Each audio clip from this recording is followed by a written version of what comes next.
guys. Karena resmi nih tanggal 3 Maret 2026 kemarin, Spanyol langsung mengusir 15 pesawat tanker, pesawat terbang nih yang bisa ngisi bahan bakar di udara punya Amerika Serikat langsung resmi diusir dari pangkalan militernya. Kenapa begitu? Karena Spanyol curiga kapal-kapal ini dipakai untuk refueling jet-jet tempur yang membom Iran. Dan Spanyol punya komitmen, dia nggak akan mengizinkan pesawat apapun melintas, mendarat, menggunakan pangkalan yang ada di Spanyol untuk membantu penyerangan negara Iran, guys. Jadi dari sini teman-teman bisa tahu ya, Spanyol itu kan negara NATO, tapi kok bisa-bisanya ya menentang aksi militer negara NATO yang lainnya, karena sama-sama member nih, Amerika Serikat sama Spanyol. Dan dia sampai curhat sama kanselir Jerman bahwa dia sangat kecewa dengan Spanyol. Menurut dia Spanyol ini pengkhianat, guys. Menurut dia Spanyol ini negara yang sangat jelek lah, buruk lah.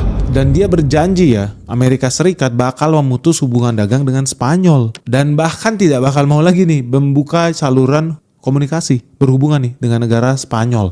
Hebat juga Donald Trump, dia ngomong itu ke Jerman, negara paling besar di Eropa. Kode keras maksudnya, kalau lu berani macam-macam kayak si Sanchez, siap-siap ya Jerman juga bakal di embargo nih sama Amerika. Dan ini aneh guys, kenapa? Karena Spanyol sendiri tadi gue udah bilang di depan, itu sebetulnya negara anggotanya NATO juga, Pakta Pertahanan Atlantik Utara ini loh. Buat teman-teman yang belum tahu ya, sejak Perang Dunia Kedua ya, buat mencegah itu, negara-negara di Eropa itu akhirnya bersepakat untuk membuat negara yang namanya NATO, supaya nggak ada lagi perang lah di Eropa ini. Itu yang pertama. Yang kedua juga untuk menghadapi tantangan di masa depan. Ya contohnya pada saat itu sih Uni Soviet, tapi sekarang udah nggak ada. Nah negara NATO itu per hari ini tuh udah ada lebih dari 32 negara guys. Di dalamnya itu ada Belgia, Kanada, Denmark, Prancis, Italia, Portugal, Inggris, Spanyol, Belanda, Amerika Serikat, Yunani, Jerman, Spanyol, Montenegro, Latvia, Rumania, Hungaria, Ceko, dan banyak lagi lah.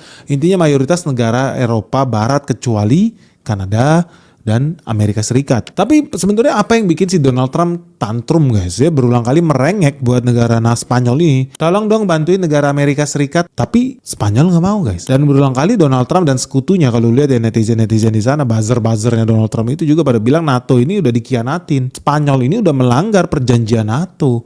Kenapa? Karena perjanjian NATO bilang kan kalau ada negara yang diserang, negara lain wajib membantu dong. Gitu katanya guys. Tapi ternyata orang-orang ini agak bodoh juga ya buzzer-buzzernya Donald Trump. Kenapa? Karena setelah kita cek bunyi pasal 5 di perjanjian NATO, itu isinya apa?